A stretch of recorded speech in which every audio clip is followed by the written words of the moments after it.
Let's see what Sean in Bexley, a new caller to this show, thinks. Sean, good evening. Good evening, Nigel. You all right? Yeah, I'm all right, but I just, I wonder what Mr. Blair, had to drink at lunch to come out with this baloney. It can't be reformed, and they're not going to make concessions, Sean. Well, I'm kind of wondering what you're drinking, because I actually believe, whether they reform or not, it doesn't affect us. I think a lot of what you've been saying over the years have been Euromyths, it's been scaremongering. I mean, if we take the Euro, Schengen, TTIP, everything that has been said about even Turkey joining the EU, nothing has materialised. Do you know, Sean, you're quite right. When Nick Clegg said I was a dangerous fantasist in the LBC debate that, incidentally, Nick Farage chaired back in 2014, and Clegg said, Farage is a dangerous fantasist, there will not be a European army. Guess what, Sean? It's going to be completed by 2025. And guess what? We're not within that. So everything you're talking about, for example, you're talking about what's going on with other EU member states. We have a special relationship, okay? So we do not participate in a lot of things, like I've already mentioned with Schengen, for example. We have opt-out, so we have a different relationship. You're observing their relationship and getting scared, thinking that we are going to become part of that, but we never have.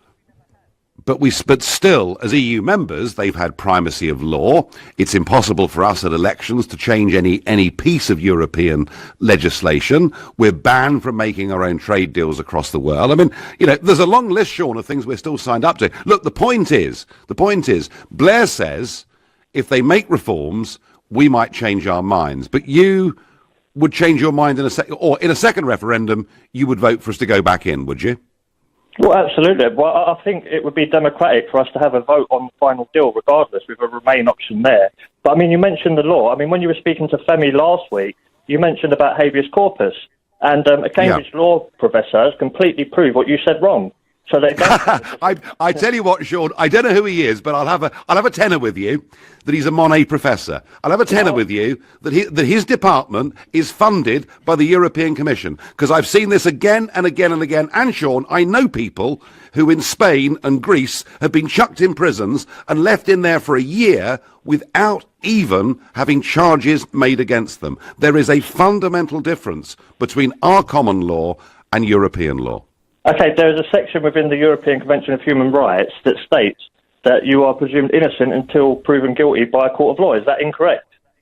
Yeah, and there's also sections within the Charter of Fundamental Rights, Article 52 from memory, that says that all of these rights can be removed if necessary. And that's the point about it. None of this European law gives the citizen the same degree of protections as we have with habeas corpus, trial by jury, and listen, Sean, we're going off piste here, I think, which perhaps is appropriate given the amount of snow we got in this country. Sean, you're not bothered about reform. Fine, I take your point of view. You're a supporter of the EU, but I just wonder: is Blair right? Would we be more likely in a second referendum to vote to go back in if we got some reforms? Okay, my answer to that is, if you are certain that we would not vote to go back in, then why not have the referendum? If you've got nothing to fear... well, sure, we could have one every Thursday. Thursday. It's not about having one every Thursday, but it's basically saying we had one nearly 2 years ago. Now they made the Danes vote again. They made the Irish vote again, and the establishment don't accept it. Sean, we'll see what happens. Thank you.